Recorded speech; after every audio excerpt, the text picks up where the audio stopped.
नमस्कार दर्शक बंधु डीबी न्यूज तरफ आपको स्वागत जनावि आपण मानी किसी गुरुत्वपूर्ण खबर पहिलू बदलला तेलर मूल्य खुशी करदेव आज पेट्रोल डीजेल दर पेट्रोल डीजेल प्राइस आज आरंभ हो नवेम्बर मास पहिलू अनेक जिनिस परिवर्तन कर सरकार अशोधित तैल मूल्य केते परिवर्तन घटी जानतु सोमवार सकाळ 6टा समय WTI अशोधित बेराल पिछा 81 टंका 28 डॉलर रे बिक्री होता।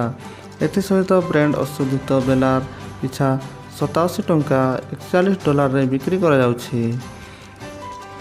देश में तैल मार्केटिंग कंपनी गुड़िक पेट्रोल एवं डीजेल सर्वशेष हार प्रकाश कर भारत इंधन मूल्य प्रतिदिन सकाळ 6टारे संशोधित हुए तेबे नवेम्बर पहिलू केते बढ़िला पेट्रोल डीजेल मूल्य जानतु सेहीपरि देशर प्रमुख सहर में पेट्रोल और डीजेल दर परिवर्तन रही तेबे आज अनेक सहर में तेल दर में कौन परिवर्तन करा जाई नहीं। जातीय राजधानी दिल्ली पेट्रोल लिटर पिछा 96 टंका 72 पैसा और डीजेल पिछा 98 टंका 62 पैसा होइछि। मुंबई रे पेट्रोल लिटर पिछा 106 टंका 31 पैसा होइथिला बेले डीजेल लिटर पिछा 94 टंका 37 पैसा रही। सेहीपरि कोलकाता रे पेट्रोल दर 106 टंका 3 पैसा थिला बेले डीजेल दर 92 टंका 76 पैसा रही। चेन्नई रे पेट्रोल दर 102 टंका थिला बेले 102 टंका 74 पैसा थिबा बेले डीजेल दाम 94 टंका 33 पैसा रही। अन्यपटे ओडिशा राजधानी भुवनेश्वर आज तैल दर 103 टंका 2 पैसा रही बेले डीजेल दाम अच्छी लिटर पिछा 94 टंका 95 पैसा रही।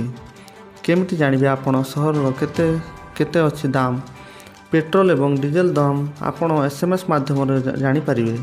इंडियन एयरलाइन वेबसाइट अनुसार आपण को एवं निज सहर में कोड लिखि 9224992249 नंबर को पठाइबा को हेबो। प्रति सहर कोड अलग रही थाए जहाँ आपण को ICOL वेबसाइट रू मिल जिवो।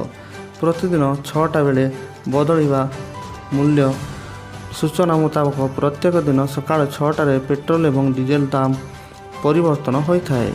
पेट्रोल एवं डीजेल मूल्य एक्साइज ड्यूटी डीलर कमिशन एवं अन्य जिनिस जोड़िबा पर यह मूल्य प्राय द्विगुणित होता है। वैदेशिक मूल्य सहित अंतर्जातीय बजार में अशोधित मूल्य उपर निर्भर करी पेट्रोल एवं डीजेल मूल्य प्रतिदिन बदली थाए।